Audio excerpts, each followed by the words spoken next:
Welcome back to the KWCH Origin Show. I'm happy to be joined by a former, I guess, you're always a professional wrestler when you do it. Uh, I guess. It's yeah, kind he's of an like the mob, actor, you never can leave.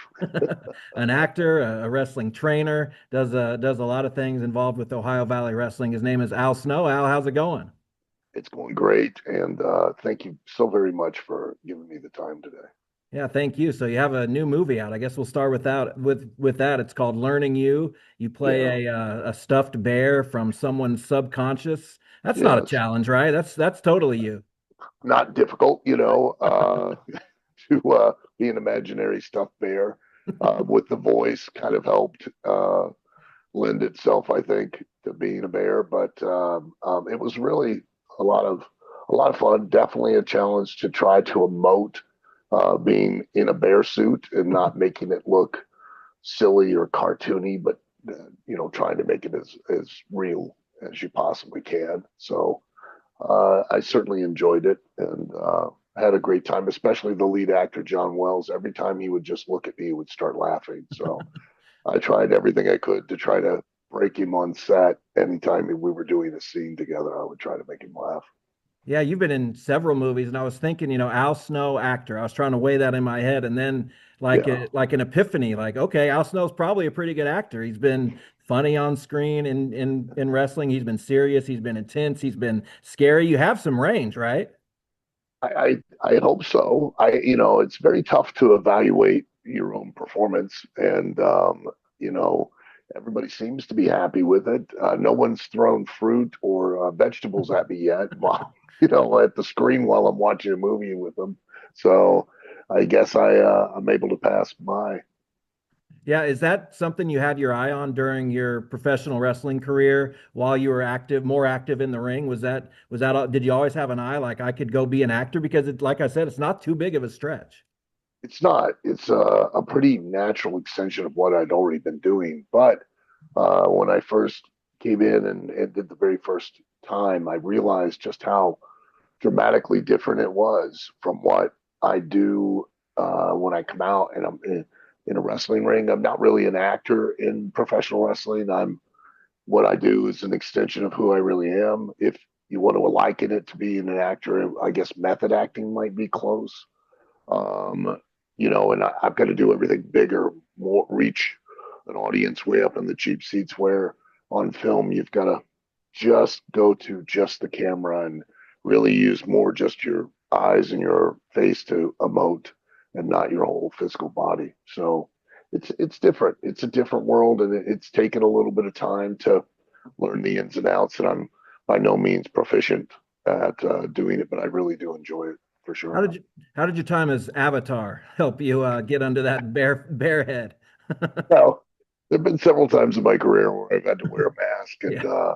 and that honestly, it's there are some guys that in the history of the wrestling business have been dramatic attractions, all because they were able to convey emotion and a personality in spite of wearing a mask that covers their face. So, I've had some experience, but nothing like wearing a giant bear head for hours at a time on set.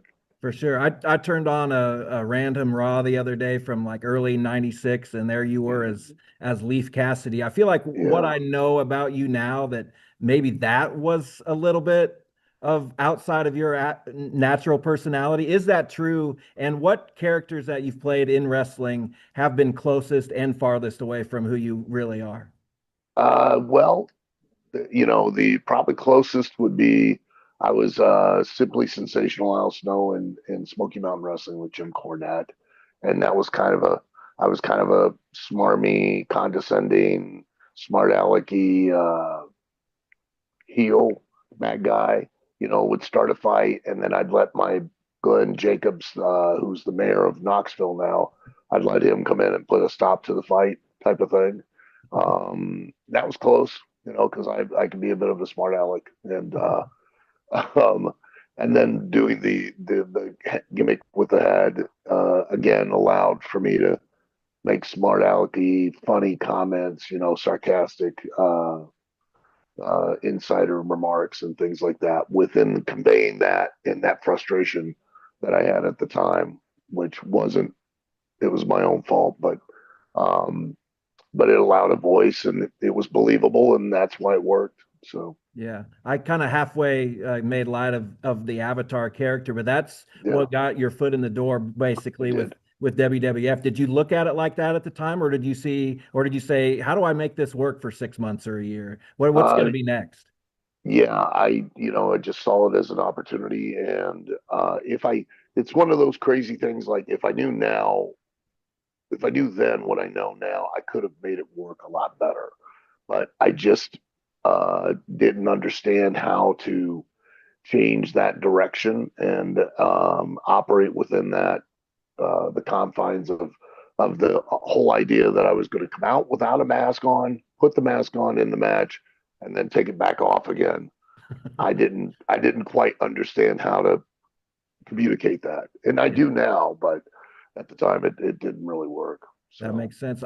How much of a learning experience were those first 5 years or so? Like maybe oh before you go to ECW, like you said, if you knew then what you know now, how much yeah, do you reflect on that still? all the time. I mean, and I don't regret any of it. It was all necessary to do, but um, I still, every show that I operate, I learn something every time I'm watching the talent in the ring. I assess what they're doing, and I better understand what it is that I should have done in those positions. And I tell all of the prospective talent, that are coming into the wrestling business, I'm like, I don't teach you based on what I know. I teach you based on my mistakes. So I wouldn't know these things if I hadn't made those mistakes. Yeah. So I'm glad, and I've been very lucky. I've been doing this now for almost 44 years, and I've been making it up the entire time I've been doing it, and nobody's yet to figure out I have no clue what I'm doing. So That's the way to get by in life, yeah, right? Just fake yeah, it till you make it. I've been faking it for a long time. So I get I've it, yet, trust me. I've yet to make it, but I've been faking it. Yeah, so like I said, you do end up in ECW. Do you feel like you were a product of the times then, or did you just look around and say, for lack of a better word, this business is getting a little bit more extreme. I'm going to have to adapt to what it is.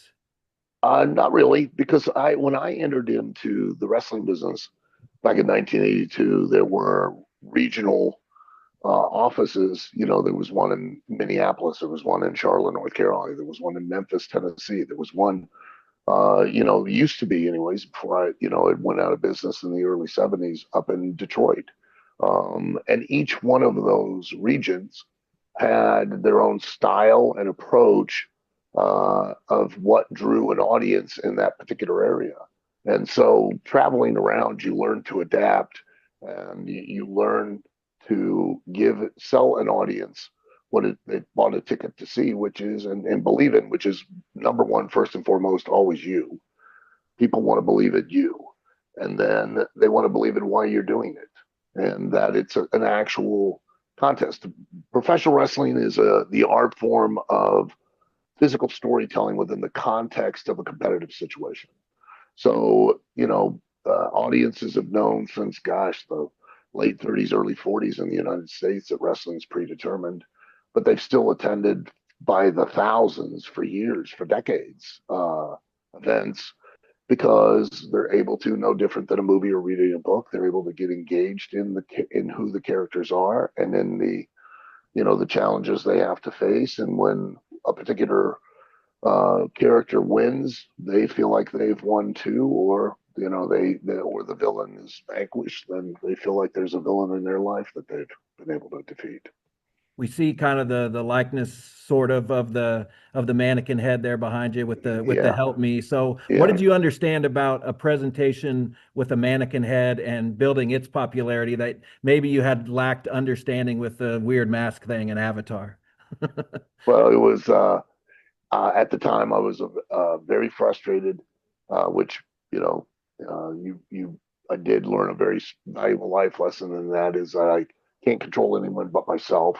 And once I took control of myself, that was where things started to change. I stopped putting the responsibility and the onus for my success on other people, and put it on myself. And I wanted, I used basically the head to demonstrate that I had had a nervous breakdown, and gave voice to that frustration I had, making sarcastic comments and remarks and things of that nature that an audience believed, because for me, it was true, at the time. And an old wrestling promoter out of Memphis, Tennessee, Jerry Jarrett, said a brilliant thing. And he was like, if you want anybody to believe a lie, kid, tell them just enough of the truth and they'll believe anything in the lie.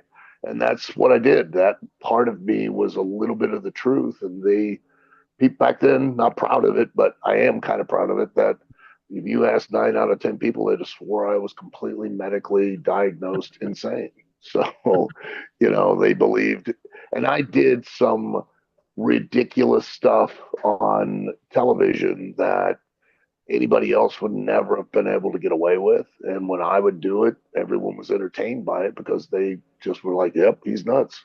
I did a eulogy, like a 9-minute eulogy for a deer head that I thought talked to me when one of the guys had beaten it into pieces, and I went out and performed a eulogy for the deer head. So, that, and nobody went, well, come on, he's not, he doesn't really believe that it's his friend that got killed, but they did. So, I think you yeah. probably answered this question by talking about just the believability of it and your dedication to it. But why do you Mhm. think that particular presentation caught the attention of WWE at the time? I think because it was different, it was unique.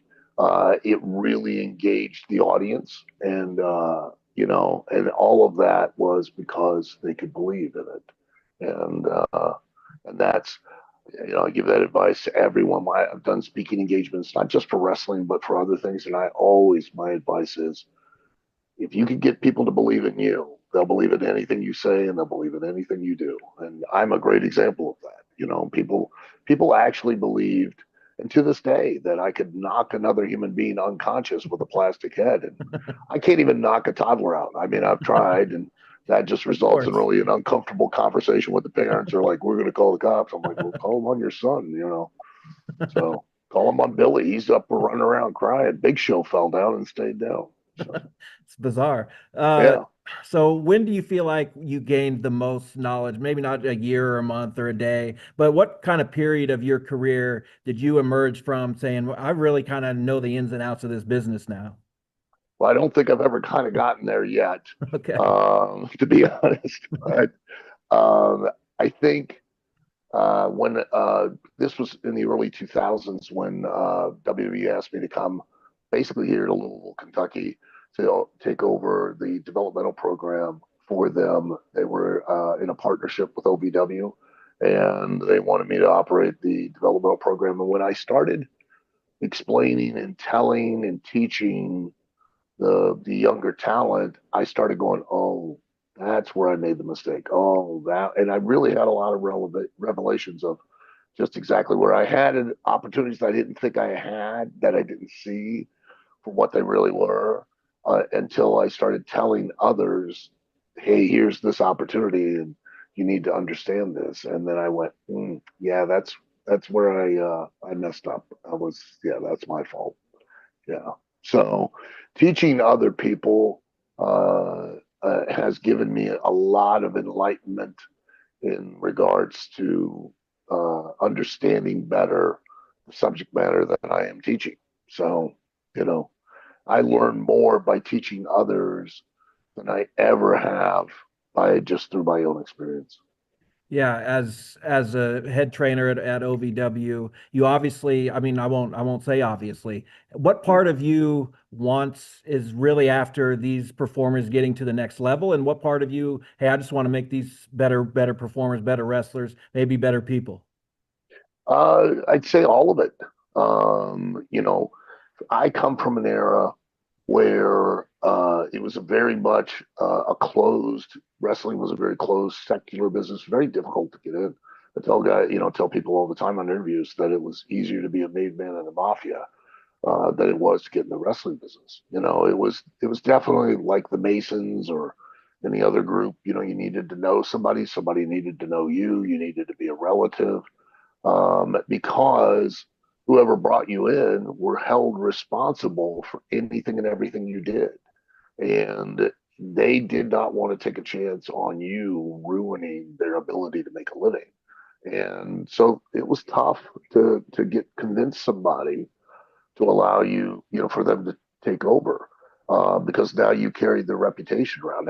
And to this day, the professional wrestling business is still very much a relationship business. It's still people's names can open doors and people's names can close doors. And I realized a long time ago that the only thing, period, the only thing, whether it's in wrestling or just in general in life, the only thing you truly have, is just your name, just your reputation. You have nothing else. Quite honestly, people think, oh, I got a house, I got a car. No, you don't.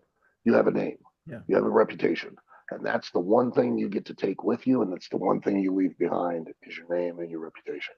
And I I feel, I could be wrong, but I feel like I have a good name and I have a good reputation within the wrestling business.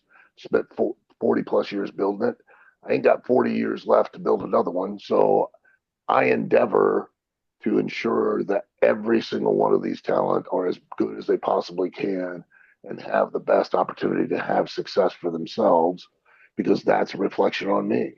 It's not because I'm some magnanimous guy that's all charitable and just wants to do it for them. I'm doing it because at the end of the day, it makes me look good. The more of them that are successful, the more I am successful as well. So, that's my legacy in the wrestling business.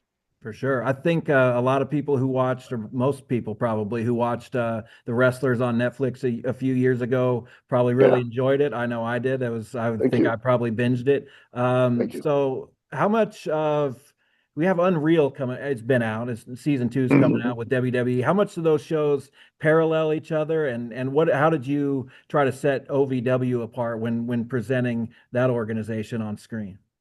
I didn't do anything. Um, I think because I can't comment on Unreal because unfortunately I haven't watched it. Yeah. But I can tell you this: Unreal is produced by WWE. All right, so of course they're going to have some kind of creative control over what is produced. Um, Wrestlers was produced by BBC America and Greg Whiteley, who amazingly talented director and producer. He did, um, uh, gosh, Last the Chance You. Last Chance You did Cheer, Okay. and then did the one on Dallas Cowboys just recently. And I think he's done one. Netflix had him do one on Boston Red Sox, and his caveat when he came in was, I want you to be you. I want you all to be genuine. I don't want you to put on for the camera. And then we, like, quite honestly, this is the truth. We had not seen anything, nothing Wow. that he had filmed or how he had put it together until it premiered. Then that was when we all, and I mean everyone that was involved, got to see it. We had no control. We had no say. We had no dictation, no direction, no nothing. And it was all his vision and all his responsibility. So, it turned out amazing. And that's a testament to him and his crew. They showed up the last week of May of that year. They were here and all the way through to the end of August, and they would film 7 days a week, sometimes 12 to 16 hours a day, because they had two crews that worked constantly. And they would film. I mean, they were with me.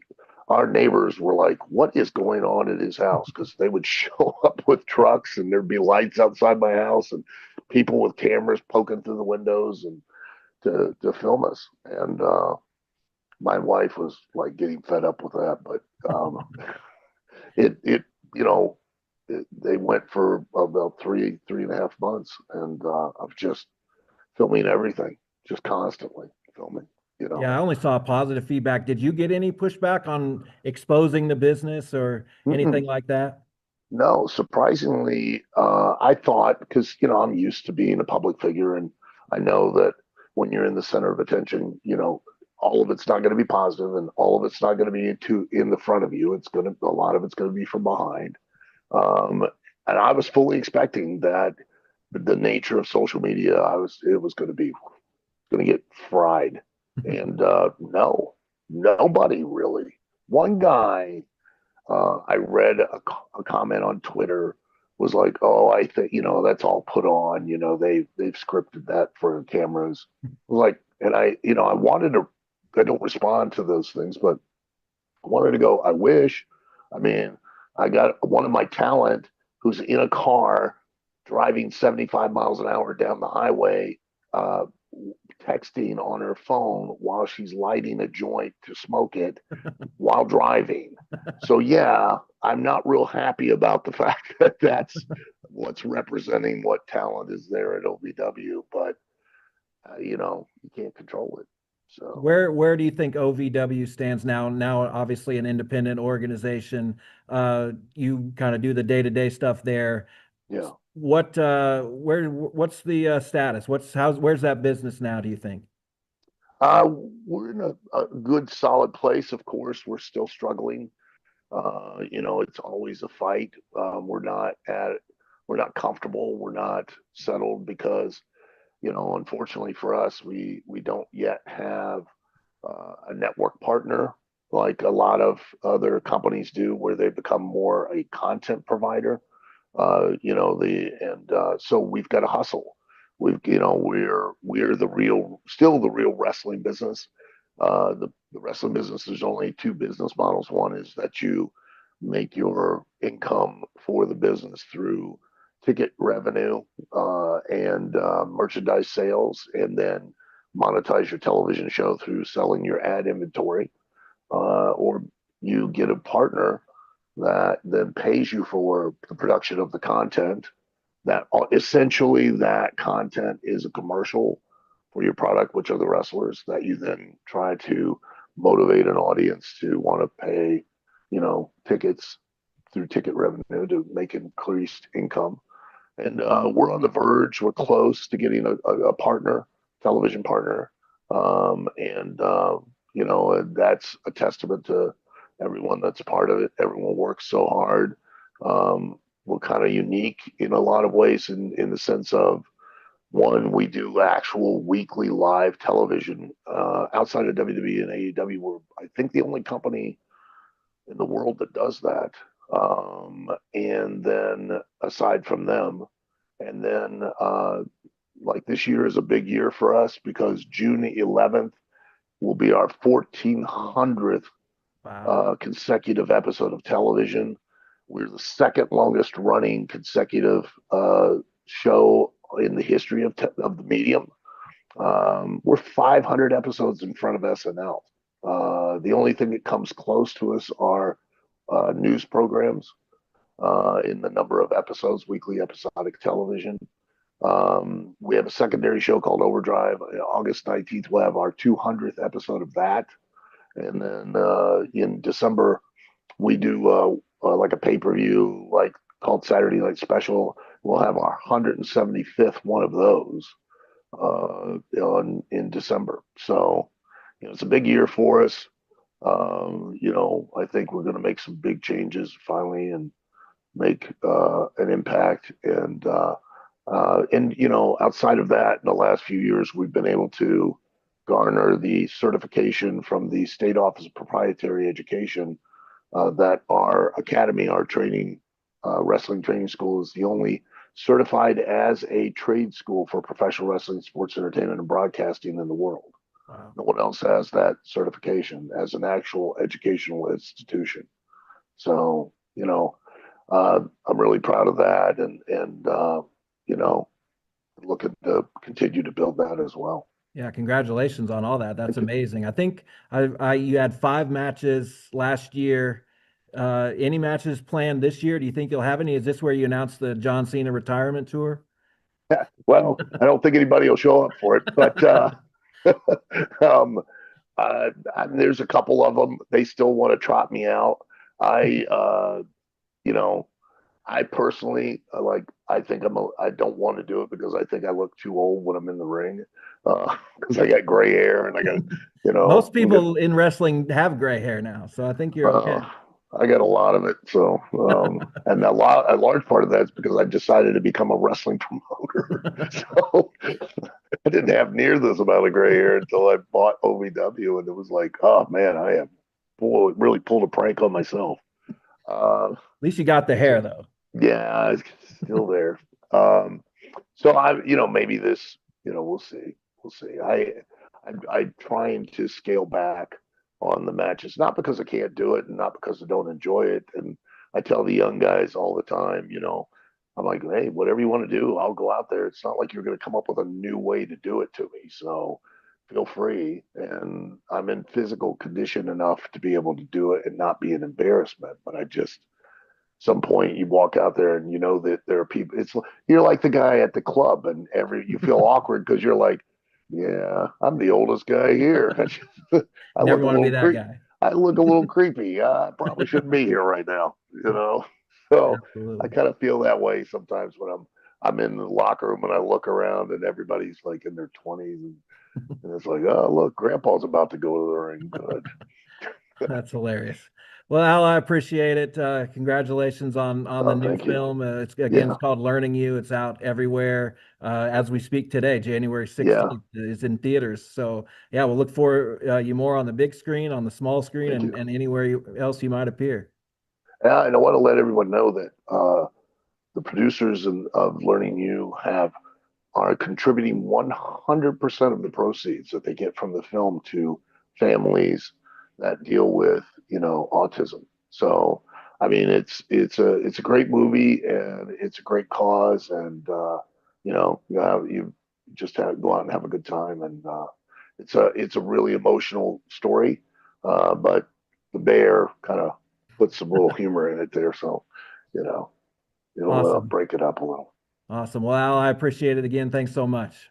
Thank you guys. Thank you very much. I really appreciate you having me.